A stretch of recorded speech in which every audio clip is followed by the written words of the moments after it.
సంవత్సర కాలంగా తెలుగుదేశం ప్రభుత్వం ఈ రాష్ట్ర ప్రజలకు వెన్నుపోటు పొడుస్తూనే వస్తున్నారు, మోసం చేస్తూనే వస్తున్నారు. ఎన్నికలకు ముందు ఇచ్చినటువంటి హామీలన్నీ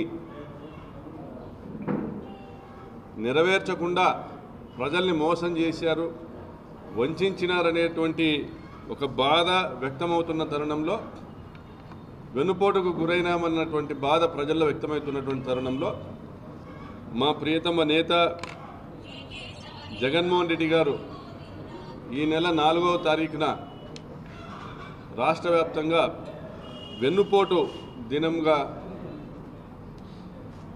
రాష్ట్ర వ్యాప్తంగా వైఎస్ఆర్ కాంగ్రెస్ పార్టీ నేతృత్వంలో నిరసన కార్యక్రమాలకు పిలుపునివ్వడం జరిగింది.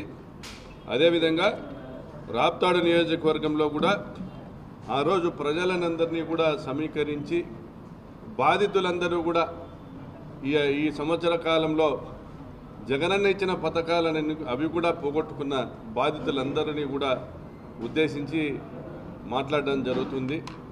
రాప్తాడులో నాకు తెలిసినంత వరకు రాప్తాడు నియోజకవర్గంలో అమ్మఒడి తీసుకున్నవారు కానీ, ఆసరా ద్వారా లబ్ధి పొందినవారు కానీ,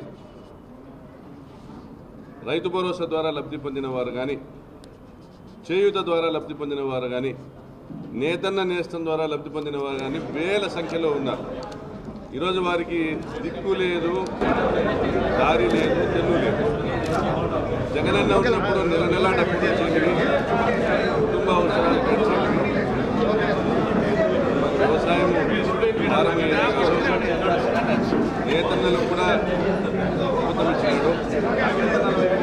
మహిళలకు సాధికారత అనేది చూపించినాడు. మరి విద్యార్థులకు చదువులు దాదాపుగా ఉచితంగా వారు నేర్చుకునేటువంటి పరిస్థితి కల్పించినాడు. అటువంటి జగనన్నను మా చేజేతులారా మేము పోగొట్టుకున్నాం.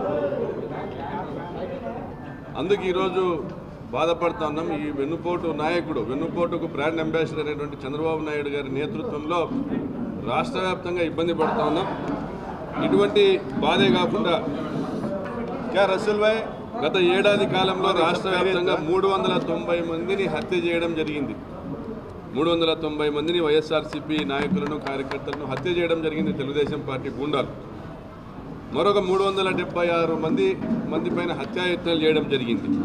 అధికార ప్రతినిధి కదా అంటే ఇంత అరాచకమా, బీహార్ని తలదన్నేటువంటి పరిపాలన కనిపిస్తూ ఉందని ఢిల్లీలో కూడా గలమిప్పడం జరిగింది. ఢిల్లీలో కూడా గత 6 నెలల కింద ఒక ధర్నాను ఏర్పాటు చేయడం జరిగింది. వివిధ జాతీయ ప్రతిపక్ష పార్టీల నాయకులు కూడా రావడం కూడా జరిగింది.